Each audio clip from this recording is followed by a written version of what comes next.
Hey guys, and welcome to the Daniel and Mark Show. This podcast is brought to you by Hardcore Headstart. Tell me, Doc, what's good, mate? All was good, son. Nothing much. I got myself a new little shirt here. So I was out at my partner's house on I Is think that it was what designer, baby? oh this ain't designer, bro. This is TK Maxx, bro. So I was out I was out at I was at my partner's house and well I slept there, so I woke up in the morning at like 6 a.m. or something like that. And I woke up and I just had this baby on my chest. I was like, what on earth? Now, a lot of people know me for not being like a baby person or a kids person. So it was Have you really had weird. have you Huh? held a baby before this? I'm not sure. Not many Not sure. times. Not many times at Okay. all. But it was a weird experience because it was just like the first thing that happened to me in the morning. Right. Hmm. So I was like, what the hell? So throughout that day, we're looking after the baby, and there's a whole foster story behind it, but it's a bit dark, doomy and gloomy. So not the positive vibe we want for this kind of conversation. But it ended up, the baby ended up messing up my shirt the day when I was like that day when I was meant to be going to like a family event. So I had no other clothes. So I had to race down and go get myself a new shirt. And I tell you what, not bad for $20. I'm pretty happy with it. Honestly, I swear to God, I've seen like the same like cut, just like slightly different, and it's Versace. That like it's probably a $750 t-shirt. Yeah, I'm taking it. I'm taking it. I'm taking the fact that, you know what? It is Versace. Is it really? Ah, I got you, mate. I got you. Imagine if 2K I max. Oh shit! Can you imagine if I just started wearing Versace out of nowhere? That'd be hilarious, boys. Anyway, what's going on with you, Marky? Tell me the good news. Not a lot, mate. Not a lot. Just just working on, just looking at the market, looking at where like I can get some good alpha. Because everyone loves you know, a little edge in their investing. So, Where I can get some good alpha. mate, it's it's a prerequisite in this volatile market. You and your investing words are hilarious. Shit. So I think we owe the people maybe. Um, we've been away for what? Is it 2 weeks now? Yeah, I think we missed one. So this will be a week without, I think, right? Or was it two? I think we had one without, and then we're a little bit late on this one because this will come out. This is being shot on a Tuesday night, and it will go Yeah. out latest Wednesday morning. So Yeah. Um, we're a little bit late on this one, but it's a busy period, people. It's a busy period. Uh, with so much going on with hardcore, like catching up and all that, and then other podcasts, and it's our fault, and we apologize, but we're back. That's it. That's it. It's kind of like we're coming into like that Christmas period as well. So I think just coming out of the lockdowns, personally, I'm back at the gym and like when I say the gym, I mean boxing. And I'm trying to figure out if I should ramp it up to like 5 classes, but then I know just around the corner I'm gonna be like sort of hungover or like spent and like just backpedal all my progress and have to start over again. So it's like, Yeah, should I just maintain like 2 days and like not put too much pressure on myself? yeah. A few weeks from the end of the year. Is that just purely boxing in like 5 day classes, or Yeah, yeah. So I was doing like the running it like I guess like in like what I considered where I was most regiment with my workouts, doing boxing 4 days a week. Two of those days were double sessions, so like an hour and a half. And then running twice a week as well. So pretty much like pretty much only one rest day, and each day was an average of um I'd say like an hour 20 minutes each day. So like pretty full on. that's really good, buddy? Oh, it's so inconsistent. I just Yeah. like if I do like I won't work out for like 3 or 4 days, and then I'll go and do like a 10K jog, or like then I won't work out for 2 weeks and we'll just go do a marathon, or I won't work out at all.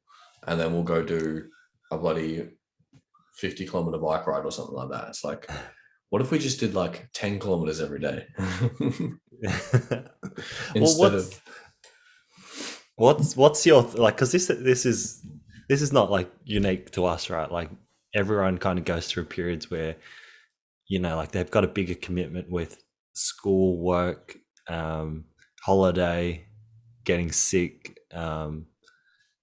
Christmas, parties or whatever.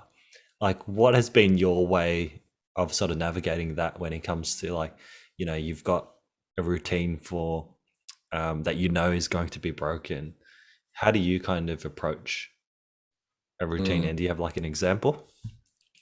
I guess with the fitness one, it doesn't really count for me because for the like for all of time until now, I'm a little chubby now, but previous like all of this, I've been like relatively like naturally fit and pretty lucky with genetics. So I haven't had to like really focus in and like be habitual with working out and stuff like that for like either aesthetics or for like health. But so been really, really lucky in that period, I guess. But where it does come down to, I guess, managing priorities is like when you've got all your different work commitments and stuff like that. If you have like your 9 to 5, then you've got your other stuff you're trying to do on the side, like that side grind. Then you've got, the Christmas commitments, and then you've got all that kind of stuff. It does become considerably difficult. And I think people get maybe stuck into like, just because it's Christmas, I'll take a hell of a lot of time off or more time off. And depending on you as well, like maybe that could be your lifestyle, maybe that's what you want. But for me, I guess I just try and make the most of the days that I don't have those requirements. So if I know I have 3 podcasts to shoot this week, but I've also got Christmas lunch and this and that, then I'll make the most of the days that I don't have that Christmas lunch or don't have that other event, and really like kind of prioritize the prep for it or the work for it and all that kind of stuff. But because I think like a lot of people need to realize like either work or for me, investing in content creation, like that's what pays the bills, and that's what, well, I enjoy doing it, and that's what allows me to go to those Christmas days or those other events unhindered. So it's like you need to prioritize the shit that allows you to go and do that, in my opinion. But then I don't know, other people want to do other things or want to live a certain way. But I think you want to work towards doing what you want more and more and more, and the things that you should be prioritizing are the things that will allow you to do the things you love more and more and more. Does that make sense? Yeah, 100%. I think like maybe another way put is when you get real clear about, what you're putting first, and you do put first things first, then everything kind of works around that anyway. So, like when the example you had was the podcast and content creation, that in your mind is a priority. So, when there's non-negotiables like family dinners that are kind of based on other people's schedules, and you just kind of have to be there, then the days that you're off, you'll get all the content in because that's your number one priority outside of things that you can't control.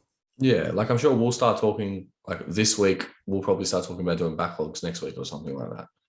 So then we don't have like, and I know with the Hardcore Headstart podcast or the Hang with Hardcore podcast, I should say, we've already started our backlogs just in case we have those kind of, commitments and stuff like that. So I think you trying ahead, plan ahead of time as much as possible. And but yeah, like I didn't go to those Christmas events and stuff like that for like 2 or 3 years, really. When I was even family ones? Yeah, I didn't go. I was working at Nando's. I was doing all that kind of stuff. So like I just couldn't make it then. But now I'm trying to, like I had to sacrifice then to get to the position I am now. But those events, for some reason, are incredibly important to my family, and trying to, really work on building that relationship with the family and stuff like that. So it's important for me to be there, I feel. Yeah, so, definitely. What about you? You got any like tips on that for people, or how do you kind of navigate that situation?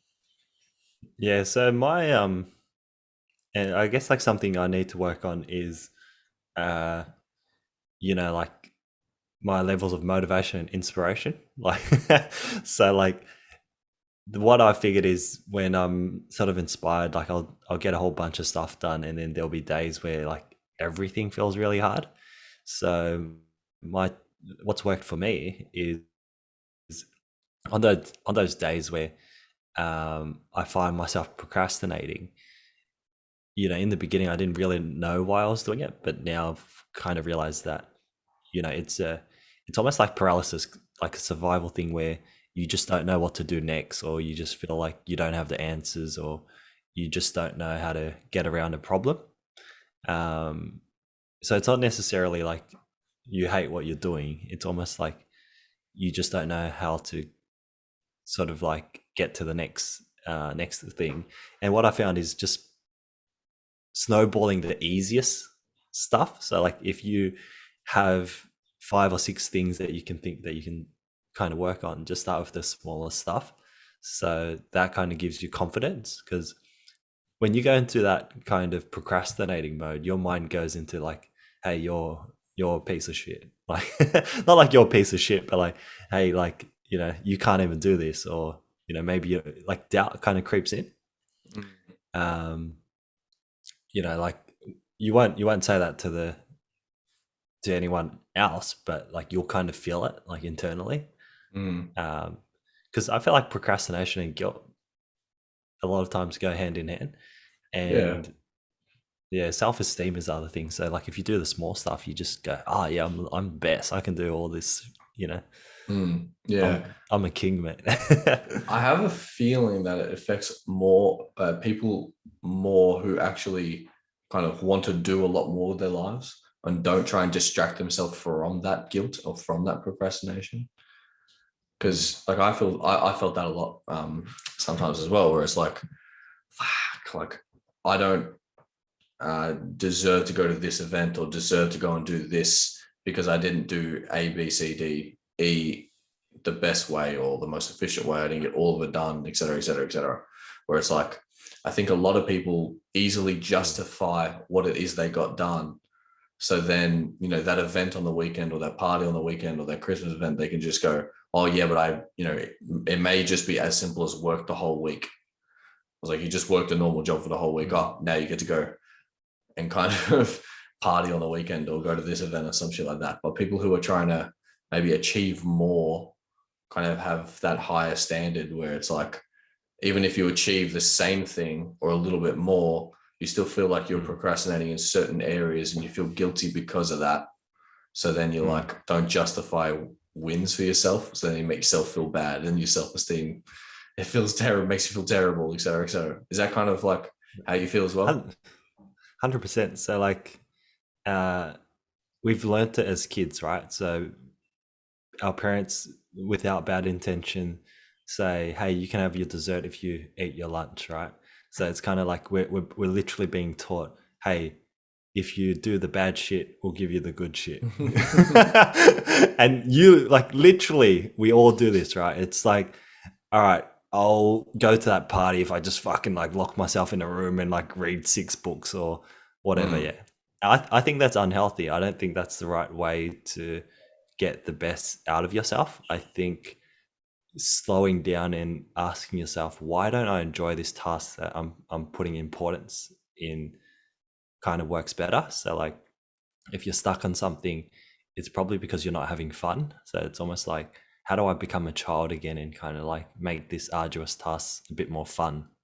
You know, mm, I think that also rewires your brain and your psychology around that task that is not your favorite, but is probably going to help you build the foundations for whatever you're doing. Whether it's us creating this series of podcasts week in week out.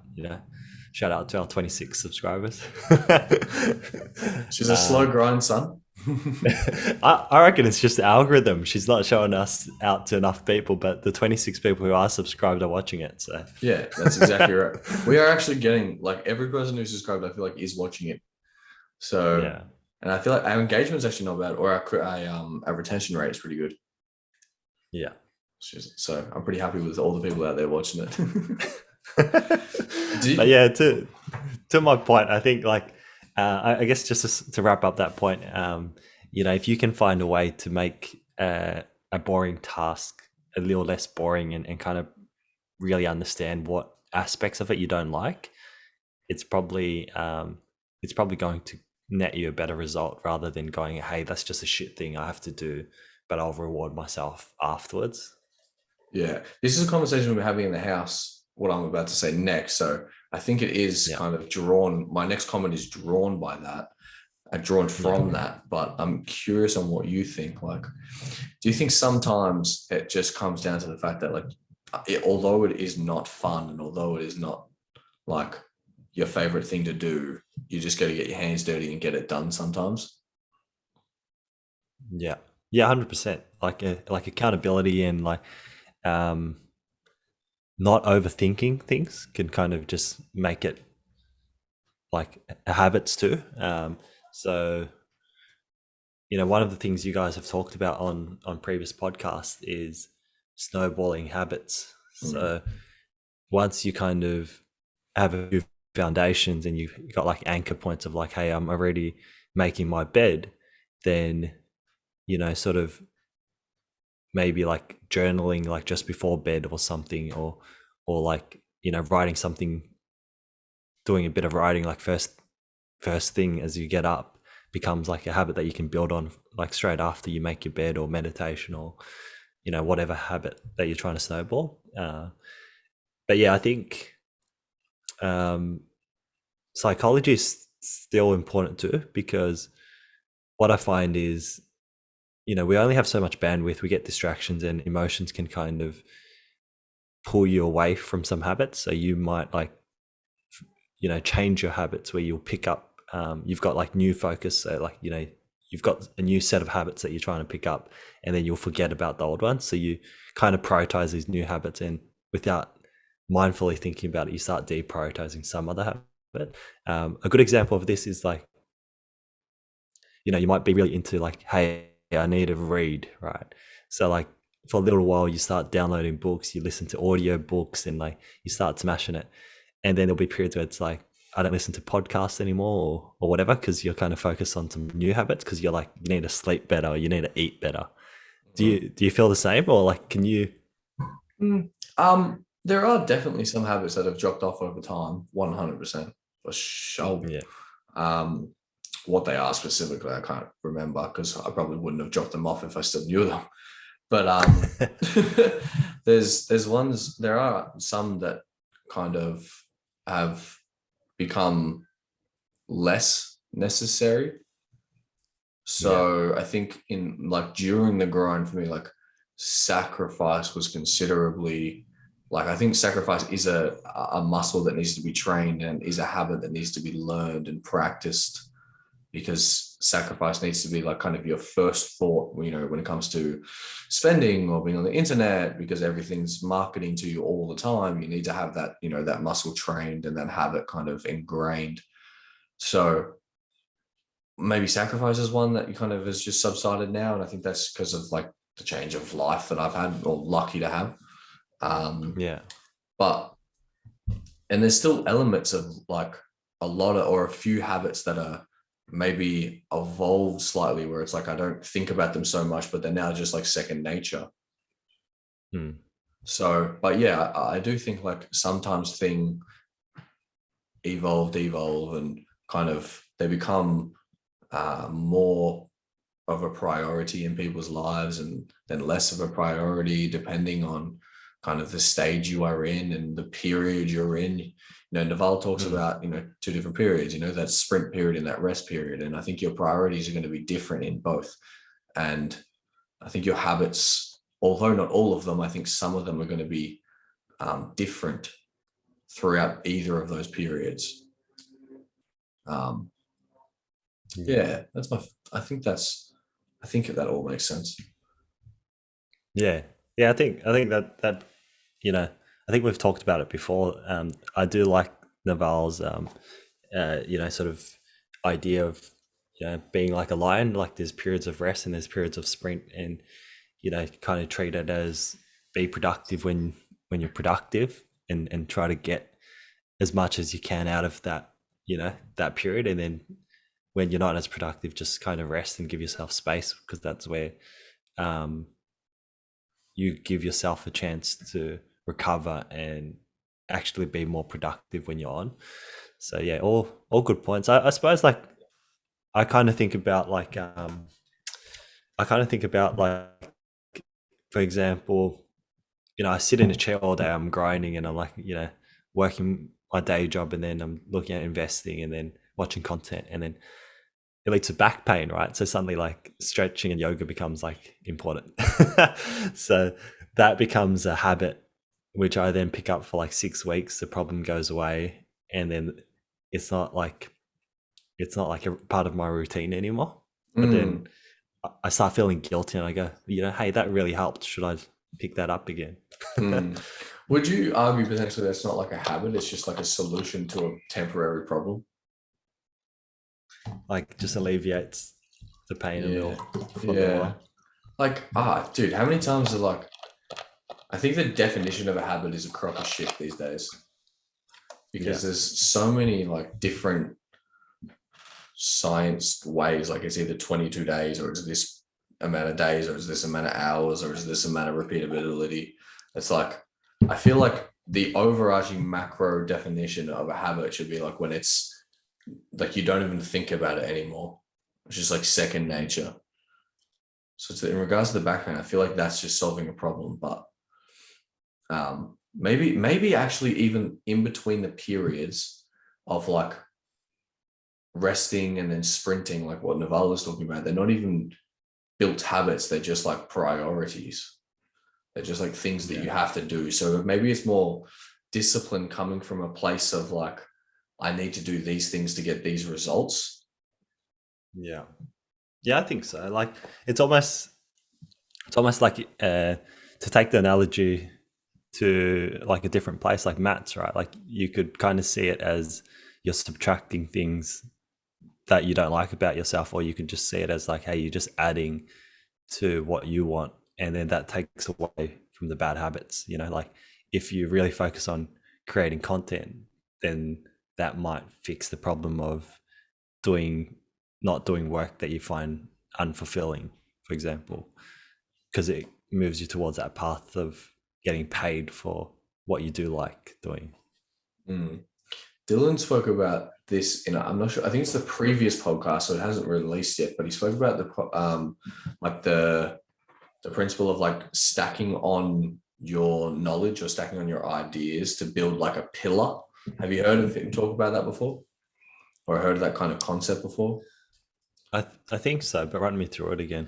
Think of it as like compounding knowledge. So everything you want to learn, um, Yeah, you need to learn a certain like amount of the foundation first, and then the pillar you're building on new pieces of knowledge that you can't learn unless you learn the ones previous to them, but they're also all timeless and they'll also all help each other. So you're just yeah, stacking, bricks to build up that pillar continuously. And I think I'm trying right now, and this is just a forethought, people, so this is not like completely thought out, but I think it makes sense. Where if I'm going to relate it back to what we're talking about now, where it's like moving in and out of habits and stuff like that, maybe these things are just solutions to problems, and they're not actually bricks in the pillar. So they're not things that are compounding our knowledge. They're just like maybe really small things, and maybe non can. Yeah, I need to think about that a little bit more. But I'm actually just working through that idea live on a podcast here. What do you think? Does that make this sense? this is Doc's. Yeah, it does. It does. Like, I guess coming back to the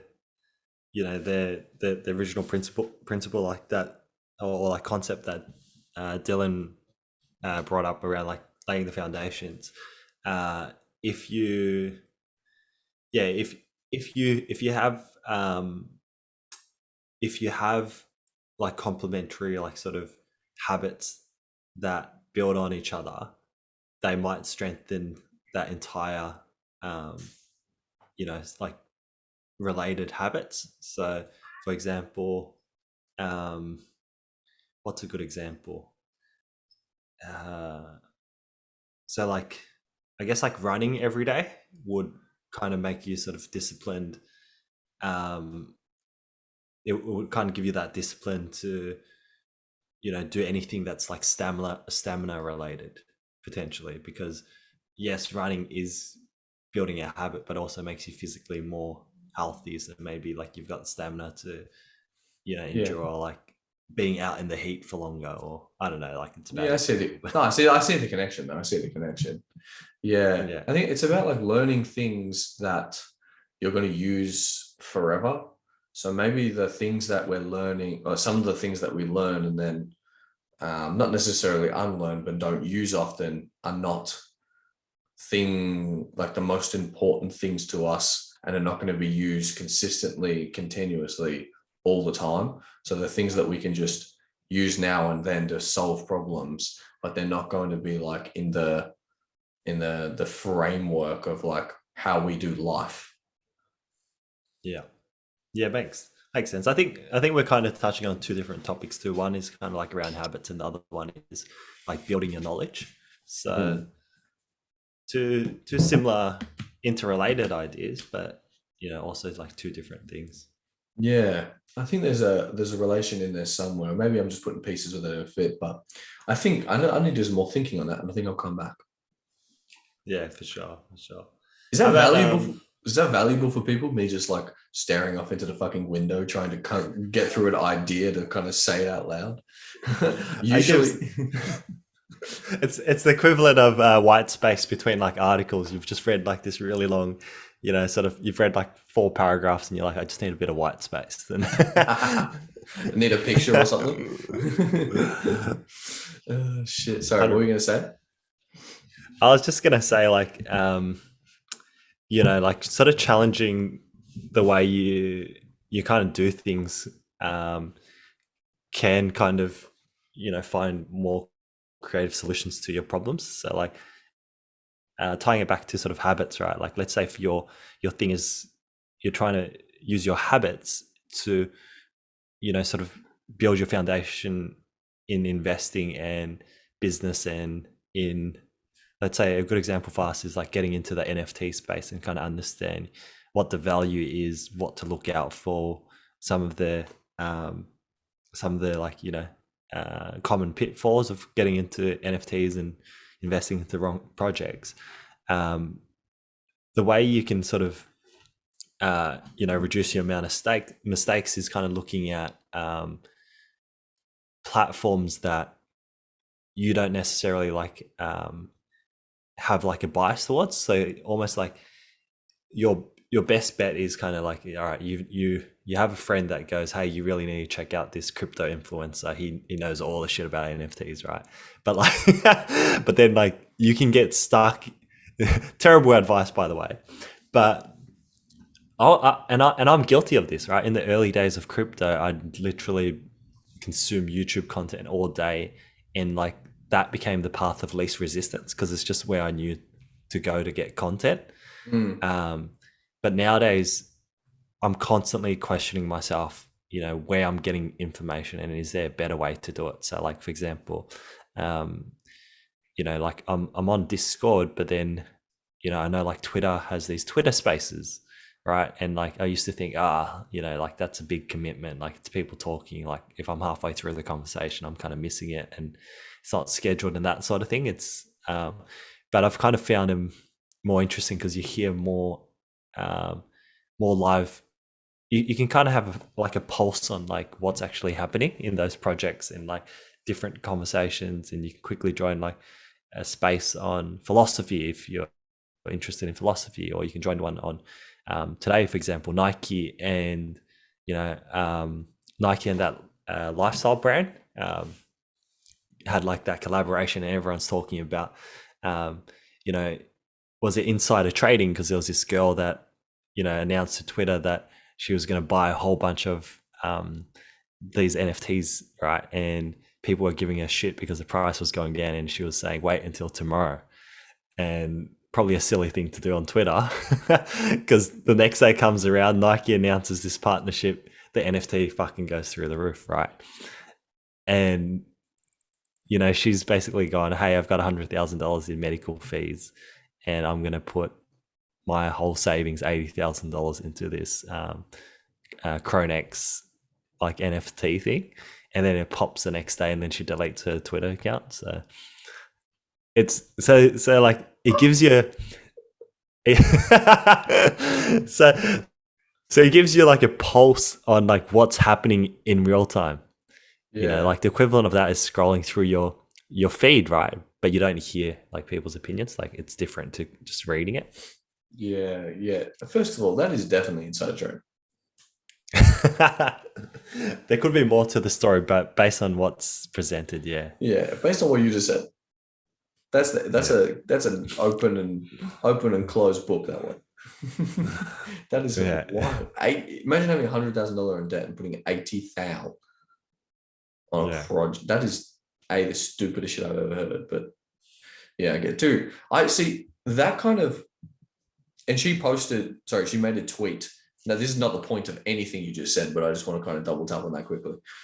She made a tweet saying she's going to put $80,000 in, right? Correct. She said she's going to invest into this, invest into the NFTs and put like all she has, basically. See, then she wins, like she just has, like whether it's inside journey or not, right? But what she gets is like another piece of like another confirmation bias. So for her, very easily that could be like a thing that tricks her psychology to think she's always going to win, or it could be for her followers and shit like that to think they're always going to win. Yeah, and they always put incorrect size, or they always put their own life savings and shit like that. And I think you know what, we just need to say 99% of these projects in the NFT space are going to go to zero. Yeah, no doubt. Just like the craze in 2017, there's a good amount of FOMO. All right, everyone should have some FOMO because it fuels the passion. But if you're 9/10 or 10, if your FOMO scale on a 10 out of 10 scale is on 200, you probably got too much FOMO. Yeah, absolutely. But going back to what I would say your original point of that entire story of like thinking creatively, right? That's right. Kind of finding other ways of solving your problem through different platforms, and also being platform agnostic. So you've always done things one way, it's always worked for you, doesn't mean it's the best way. Yeah. I have maybe like an example in regards to like work and stuff like that. So I've spoken about it before, but I used to work in logistics, and my job was essentially to route the CBD and the Northwest kind of for a beverage company, so that I would have to essentially organize where all of the CBD and the Northwest drivers were going and what stores they're going to and all that kind of crap, right? So and it's whatever 40-50 trucks or something like that, right? Thousands of cases, thousands of stores. And the point to like why I build it up like that is because a lot of variables can happen. And if you kind of just stress over problem solving, you're never going to be able to use the full like capacity of your brain to get creative with problem solving and to actually find different problems. Like I feel like a lot of times when it comes to maybe just problems in general where people need to get creative, they get some emotional response, whether it's scared, whether it's terrified, or like what else, like sad because something's happened. And then it like what happens when when your emotions increase, what happens is your IQ decreases, so your ability to make decisions decrease. So I'd say like the ability to get creative is directly correlated with like how you can control your emotional response, or I have found personally as well. So similar to like what you're talking about with platforms is like if you're you never want to be in a tricky situation, but if you're in a tricky situation in general and there's something to do with platforms, I don't even know a scenario that this would exist in, but Mm. You have to think creatively and how to transfer your money from different platforms, et cetera, et cetera. Like if you're worried about what's going to happen, or you're stressed about what's going to happen, and you're fearful and all that kind of stuff, you're not going to be able to come up with those answers and come up with those decisions. So something that like we preach a lot or try to is like, if there's like a kind of a baseline of kind of your emotions, you want to stay as stoic as possible so that you can have the capacity to make those decisions. Yeah. I saw that might Yeah. be a different point. Yeah. 100%. I think I think like a good telltale sign of this, like something I heard on Twitter is when you get into like an argument with your other significant half and they can't like read you, and like they just can't tell your emotions, like whether you're excited or like down, and you just like you're just like completely neutral all the time. That's when you know you've made it as a trader. You give her nothing, dude. Like she's gone out and like cheated on you, and you just give her nothing. When you're the happiest in your entire life and people start calling you depressed, that's when it's like, that's when you start, Yeah. you've nailed it. It's a good point though. Like it's something like that works to our benefit or detriment, like in trading and investing. And I think that skill like carries over to like yeah, a lot of sort of other like problem solving. You generally make the most logical, like your logical side of your brain works a lot better when it's the predominant like side of your brain that's like firing, rather than like you trying to deal with all the emotional sides. And certain activities will lend itself to being better when you're emotionally driven and like you're passionate and socializing, networking, and whatnot. I'm curious in regards to like the platform hopping and stuff like that. Were you maybe going along the more lines with the creative thinking in regards to like being inquisitive and curious all the time? Yeah, 100%. So like seeking out new platforms. So like something new comes out, like don't be really quick to sort of shut something down, Yeah. because that like TikTok comes out, you go off. This is a copycat of Instagram. Why should I try this platform? You're potentially missing out. And I think like just being in marketing, I've kind of learned that like that what works today won't work tomorrow necessarily. So you always have to kind of keep an eye out on other channels that may not like sort of might end up being a waste of time, but if it ends up being the next big thing, you've already got a head start because you understand what it's trying to do. And that's where I'm sort of looking into Discord. I'm actually quite slow on the whole Discord thing, but like Twitter Spaces, like I think before I kind of just like used a lot of Reddit and YouTube in my early days when I was just trying to find information quickly, just to kind of get like an aggregate opinion and like sort of get an understanding of like what people's thoughts are when it's kind of like you're discussing like a common problem. Yeah. I think Gary Vee's a probably good example of that, isn't he? Because that dude, you'd be hard pressed to find a platform or a social media platform he's not on. Yeah. And not posting 400,000 times a day. Like he's everywhere. So in regards to like, being curious and maybe trying out all these different platforms and stuff, he's the one who's definitely an example of that, and he's a big boy. So if he can apply the time, and sure he's got people working for him, but if he can apply the time to decide it's a good decision to try out these platforms, then must be something to it. I think early adapters, although there's an added risk to it, if you end up getting it right, you do win big. Yeah. Depends on the risk. I think there's you kind of want to like be a bit of a contradiction, right? On one hand, you're sort of, you become a dabbler, right? So you're trying new things, you're on the bleeding edge, you're kind of like trying like sort of like Uniswap when it first comes out, you're using like these aggregators to save fees on the decentralized like transfers, and you're using you're looking into NFTs and Twitter Spaces or whatever. but then at the same time, you want to be that guy that cuts out a lot of things and kind of just focuses and gets really good at the platform that they think provides the best return on the, their time spent on it.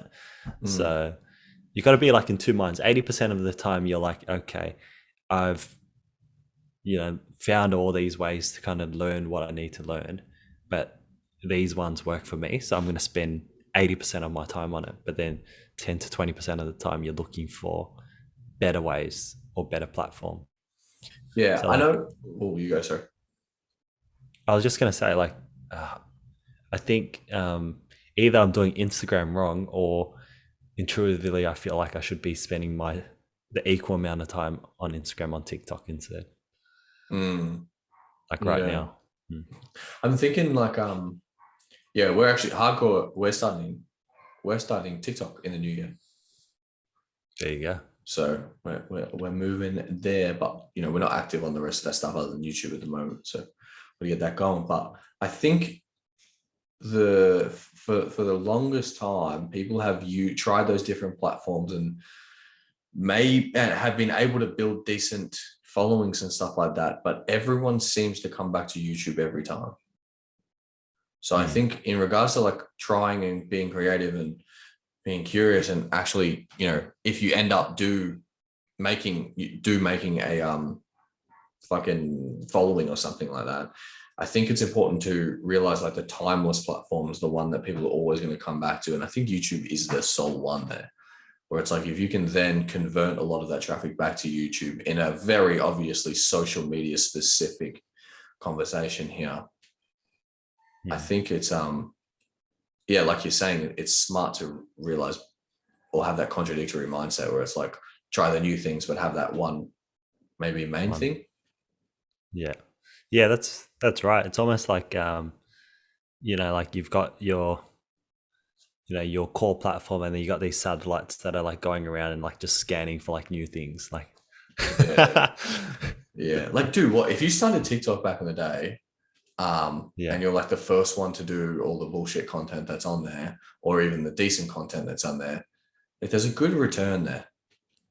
Yeah, it's a really good return, especially if you can convert back to YouTube. Yeah, I think so. Like the value proposition of using Instagram isn't quite as clear to me anymore. Like if I was running a business, I feel like it'd be a lot more clearer. I kind of just like post random shit now. And I feel like it's not really helping me, and I don't know if it's that useful for other people.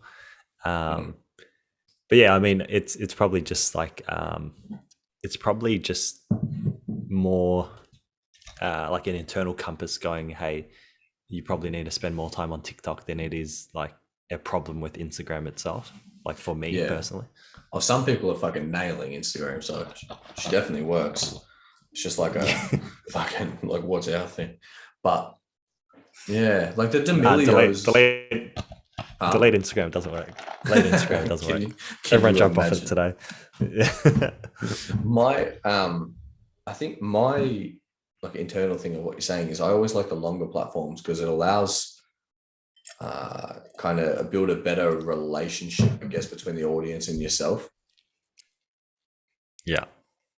Like, I don't think anyone can really understand me as a human being or like any of my thought patterns or how I think or get any like major value from like TikTok or really even Instagram.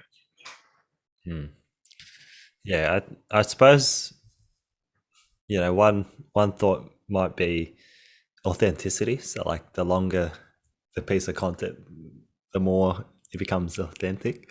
It's like TikTok is only 6 seconds. You're like, you're probably not like that in real life. And then Instagram story is like, there's a bit of truth there, but you're probably cheating on your boyfriend behind it. Like, I'm joking. But and then like a YouTube short, it's like like I kind of get a sense of your personality, but that seems really polished. And then a podcast is like, okay, that's the real doc, that's the real Mark coming out. Yeah, if you can do them right as well. Like I've looked back on our ones even in the beginning, and I think like every single podcast, you and I get closer to like being the real versions of us. If that makes sense. Yeah. I think you're actually quite good at it, in my opinion. Mm. I think you're always you. But I think sometimes Doc has a little presentation mindset where he's like, let's fucking create some shit for the audience. So he puts a little bit of a show where it's like, I'm trying to get away from that a little bit. I'm not sure. Have you found that at all? Yeah, like I think through, you mean for you, or just like finding that in myself? Oh, I meant for you, but if you have some feedback, Yeah. that'd be good as well.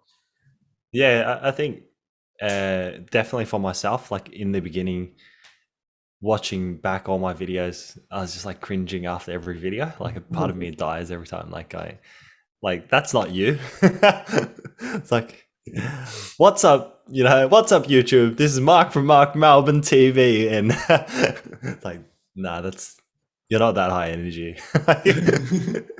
Can you imagine if you introduce yourself like that to people? Like you Yeah. walk through the door, you handshake, you're like, what's going on? My name's Mark from TV. That would be hilarious.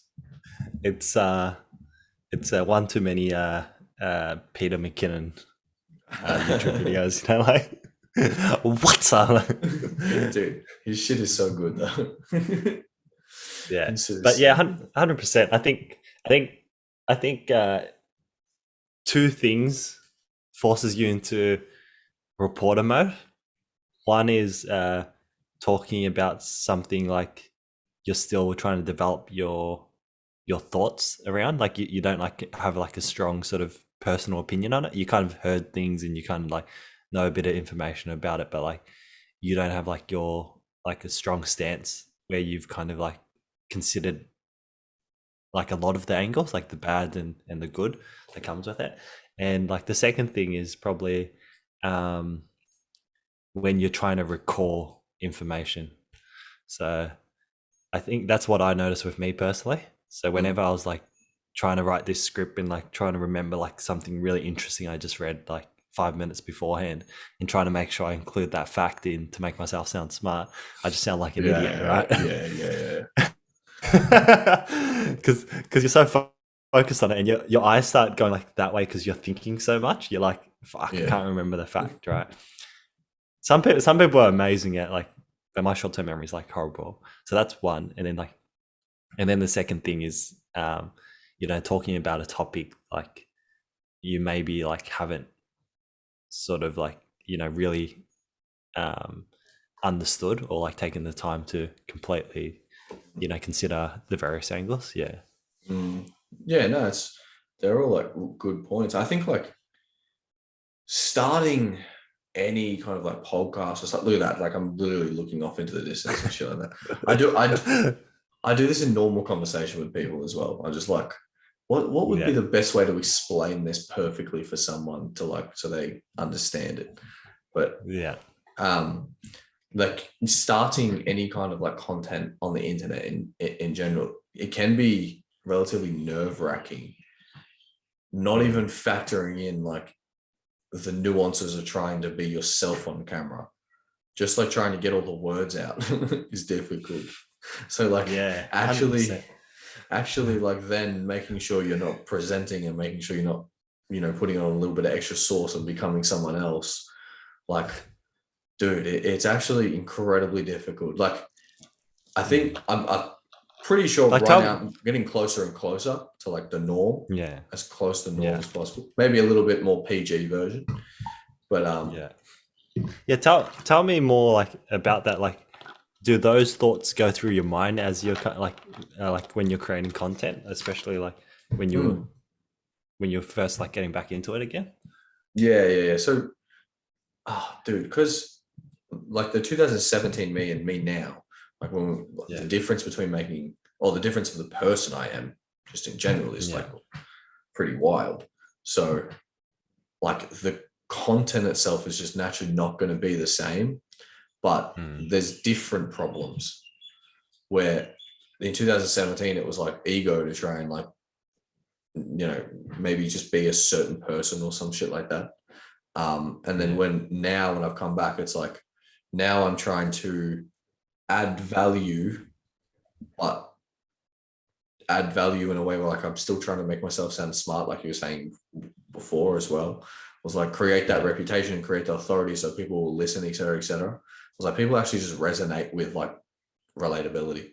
They just resonate with like who you are as a person, and they're just going to listen if you have Mm. actually something that's worth saying. And Yeah. it just took me a couple of weeks, or I'd say a couple of months, to really start figuring that out. And then also like being self-aware and actually realizing it. Like there's Mm. nuanced things that I didn't realize until someone actually helped and pointed them out to me. Um, there's a lot of things like that. But yeah, I Yeah, I think think I've like I've seen some of your content from like the early days, and like I definitely prefer this version of you when like you're kind of like comfortable and just you know less worried about choosing the right words than you are just kind of saying what you're yeah, kind of thinking. yeah, And it might be a little less polished, but it's way more authentic, and uh something said a little less intelligently but more authentically sounds better than something that's intelligently said but less authentically. 100%. That is literally the best line. Like I thought it was the Mm. complete opposite way around. It's like if you just nail something and get it said like Mm. with no arms, no breaths in the middle, no kind of like any of those bad communication fucking no-nos and all that kind of crap, then it'll be like the Yeah. perfect line, similar to like a sales pitch or some shit, where it's like for some reason I think that just seems off to people, Yeah. where it's like, oh, it sounded good, but it's like, why didn't it feel good? Mm. You know what I mean? Like me looking off in the like just before, like in this podcast itself, I'm looking off into the distance. Like actually, Mm. I think I am now thinking. So I'm thinking about it. It's like that could actually be valuable for someone to realize that I'm happy to admit to people that I'm still thinking through that. And it's like I Yeah. don't have to say anything just for the sake of saying something. Like I'm just thinking through it as we're having a conversation and exploring new ideas, or old ideas, or things that we're kind of just maybe interpret differently, if that makes sense. So it's like Yeah. people, I think for the longest time, especially in the social media world, have always had to have something to say. They've always had to be the best version of themselves online, but that best version of you doesn't really exist. Where Yeah. like the doc offline, I'm a little bit more rough than I am online. I'll be honest. I'm a little bit less Mm. PG, a little bit stuff like that. But I think as you got to find that happy median for the online presence. Yeah, I think so. I think so. Like for me personally, uh the most engaging version of me is like 80% me being authentic, but I know personally I'm kind of low. I come across as kind of lower energy than sort of like most people. So to keep retention of an audience, I do need to be like a little bit more like, bringing a little bit more oomph than I normally am, even if it's just for like that little period. And I just relate that to like being at a party, right? You're a little bit more, you're still mostly yourself, but you're a bit more excitable because you're trying to create like a good impression, like when you're kind Yeah, of meeting people. So it's not absolutely. necessarily a bad thing. But yeah, like I think what we've done with podcasting has kind of made us get really comfortable with um, being on camera, but also just trying to have our own thoughts without trying to present them in any particular way. Mm. And they'll translate really well when we start creating like short form content because we've had that sort of practice. Like I don't know about you, but I don't even get nervous anymore when we do these like calls. But like in the beginning, when we started doing it, I had a little bit of it. But like when I was doing it by myself, dude, I had like butterflies like every video. Yeah, And yeah, yeah. it's sometimes I forget that, you know what I mean? I forget that I used to be terrified to make videos, but I Yeah. pushed myself through it. Yeah. Yeah. I tell you what is interesting in regards to like making the short content I found is because we have like technically unlimited amount of time to just have a conversation. Like it's just up to how you and I are feeling. We can express our full ideas. I've actually found myself struggling with the shorter form content because I'm trying to express the full weight of the idea in 12 fucking seconds. Yeah. It's just simply not possible. So all those shorter pieces of content, they're going to be like more macro or more like simple. So it's like it's something like because you try and add as much value as possible. It's like you want to get this perfect riff where it's like all the words are in there, all the information is in there, all the detail is in there.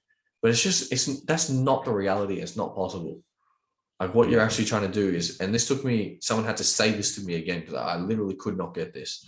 It literally just would not fit in my brain. It's like the short form content is for exposure, but it's also to create the story of the people we are and to get reps in front of people's eyes. And if there's more we're in front of people's eyes, the more they're going to be intrigued to come and look at the podcast, and that's where they get the full amount of value. And it's like, as long as when you say that, it can be said, but until you like really adopt both mindsets for the specific piece of content you're creating, it's bloody hard to fathom. I don't know. Well, I struggled with it. I don't know. Maybe I'm just stupid. No. You're spot on. So like when I get lazy with like Instagram, I notice like less people kind of like just talk to me in general.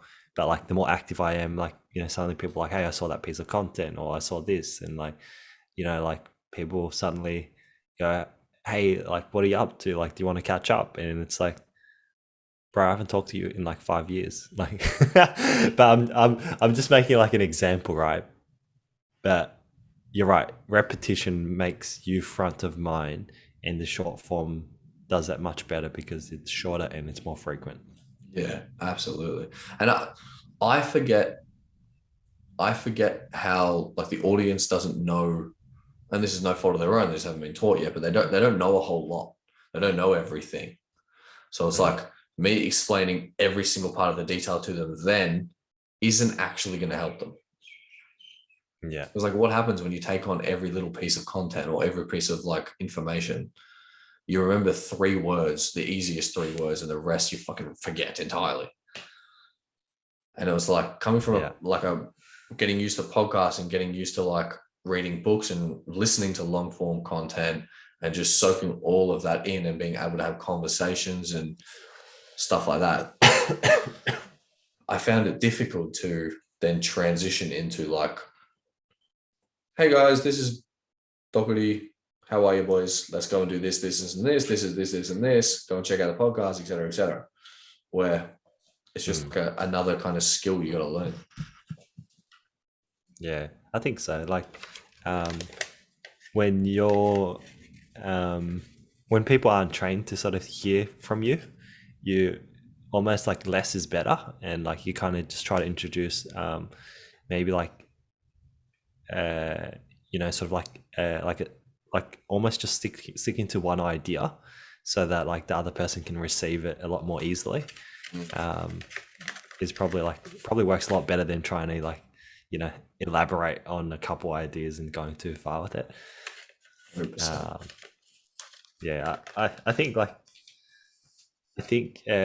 I think that's what kind of attracts me to the idea of TikTok. I'm not sure what I'm going to do with it yet. I think I get scared because like all the music and all the really cool production, but I just want to get on the platform and just make some shit. Right, are you going to do something with this, or are you going to do like you and I can start working on stuff for Hardcore as well?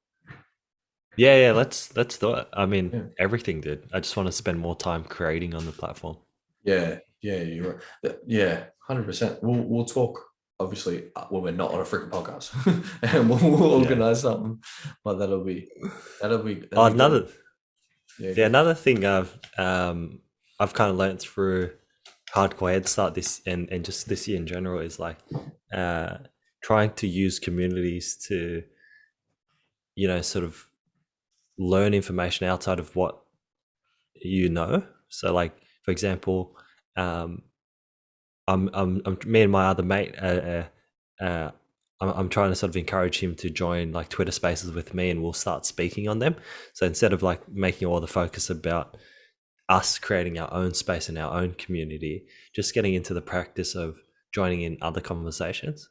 So it's almost like going to like a meetup, and people have a bit of an agenda. They're talking about their topic, and then you kind of come in and share your 2 cents. And that, it's particularly helpful for like NFT space, right? Because you can kind of test your assumptions, and people might shut you down, and your ego might get bruised a bit because you're in a public space, but you'll learn very quickly maybe you've got the wrong assumptions. The wrong assumptions, or you've kind of tried the wrong space. Or everyone else just doesn't have the experience. Maybe that's an egotistical view. Yep. But you want to know like an amazing, like not an amazing, but like it was an interesting space that I joined recently where these guys were talking about like how great like NFTs are, and like what it's done for them personally. So they talked about like how they realize the answer always comes back to love. So like just love what you're doing and love the people you're doing it with, which was beautiful, right? All this positivity. Another guy joins in and goes, man, I realize it's all about the community. Don't focus on the money. The money will come. Just build community, right? And then like this girl joins on and she goes, look, I love what you guys are saying, but we got to be fucking real. Like there's these people from Instagram that have a big following that jump onto NFT space. They create some piece of shit art and like it blows up and they make heaps of money, and like they don't deserve it. There's other like starving artists that work really hard but they'll never make it. And it's like, geez, like you've just derailed this like positive train like into like and I thought that was interesting. Like, she has a point, but I feel like she wasn't adding anything though. It was just like, okay, it's not like all roses, but what are you adding? Like, she's not wrong, and it's a hard thing because like, although she's not wrong and people don't really want to hear it, I don't know. That's a hard one because she's like, it's toning down the optimism a bit. Like, people just want to feel good for a second. Fuck, leave them alone. But she's also not wrong. People do take advantage of the bloody space. Yeah, it's a hard one. Yeah, she started up her own Twitter space, and like that's a fair point that a lot of people will agree with or disagree with, and like a discussion around that would be interesting. Yeah. But I think people as well, they don't understand like communicating in long form. It's about like being able to continue on a portion of a conversation. Like taking it from where it is and then just completely throwing it out the window and starting a new thing doesn't help the flow, doesn't help the audience, it doesn't help anyone really understand like the entire concepts or picture of the thing. It's like, although that's a really good point, it may not have been right for specifically then. That time. Yeah. Depending on the context of the conversation as well. Yeah, I agree. I've seen that way too many times where it's a bit jarring to follow because it's almost like two people are debating something, but they're not even arguing like the same points. It's like what are either of you talking about?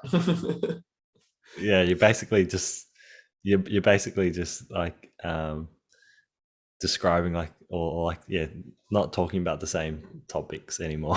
And then it just gets derailed, and both people are really angry, but it's just hard to follow. There was no actual good points made. It was just all crock of shit. Speaking of people waffling, we should wrap this up so people are not like, what the fuck are they talking about?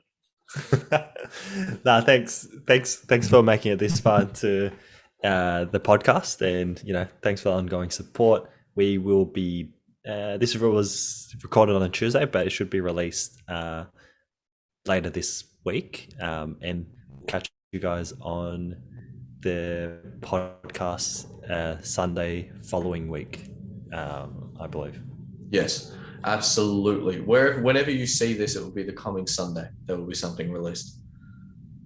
So let us go, boys and girls. Let's go. I want to say all that, like click the notification bell, subscribe, and all that kind of stuff. But Yeah. I don't have the motivation sometimes. Yeah. I feel like You I'm know like what? asking people, like, just, hey, you got to do this, you got to do this. And although it's like, oh, it may help. You know, you know what? Do it. Get into a habit. We'll get into a habit of doing it 5 minutes into the podcast because it's way better at that point than at the end. Because most Yeah. people probably won't make it to the end anyway. So you're like, hey, look, if you're enjoying it up until this point anyway, where this helps us, you support us by, serving our content to more people. Give us a like if you're enjoying the content so far. That's definitely going to be your job from now on. All That was right. phenomenal. All right, boys and Thanks, girls, man. have a lovely week and a lovely afternoon, and we will see you whenever you are looking at us. Goodbye.